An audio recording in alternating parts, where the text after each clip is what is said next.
Sejarah singkat bidan, bagian 1. Zaman purba, awal mula keberadaan. Kebidanan sudah ada sejak manusia ada. Sejak 20.000 tahun sebelum Masehi, proses melahirkan selalu ditolong oleh wanita tua yang berpengalaman di kampung atau suku tersebut. Mereka tidak sekolah kedokteran, tapi mengandalkan pengalaman turun-temurun, insting, dan cara-cara alami.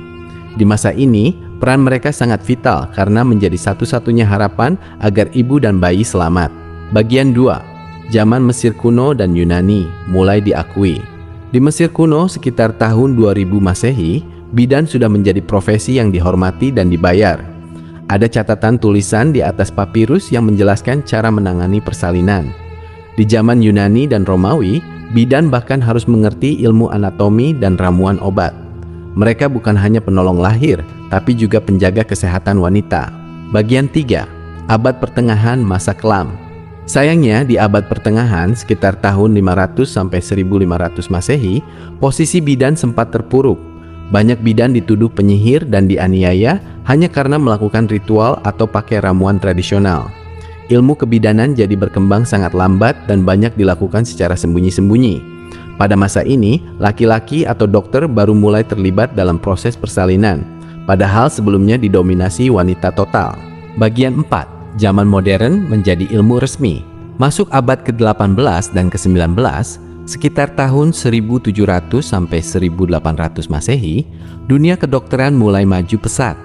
Kebidanan tidak lagi cuma pengalaman, tapi menjadi ilmu pengetahuan yang pasti. Dibuat standar prosedur, alat kesehatan ditemukan, dan dibuka sekolah khusus untuk calon bidan. Tujuannya 1. Menurunkan angka kematian ibu dan bayi secara drastis. Bagian 5. Masuk ke Nusantara zaman Hindia Belanda. Di Indonesia, sejarah bidan formal dimulai pada tahun 1851 Masehi. Dr. Ward Bosch membuka pendidikan bidan pertama di Batavia.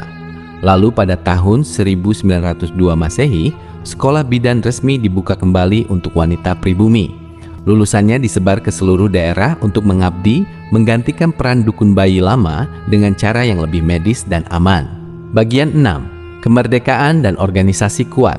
Setelah Indonesia merdeka, profesi bidan makin dihargai. Tanggal 24 Juni tahun 1951 Masehi menjadi tanggal bersejarah saat berdirinya Ikatan Bidan Indonesia. Tanggal ini kini diperingati sebagai Hari Bidan Nasional. Sejak saat itu, bidan menjadi garda terdepan kesehatan, terutama di desa-desa dan pelosok negeri. Kesimpulan, dari wanita berpengalaman biasa, kini berubah menjadi tenaga profesional yang sangat ahli. Bidan adalah pahlawan tanpa tanda jasa yang bertugas menyambut setiap nyawa baru ke dunia.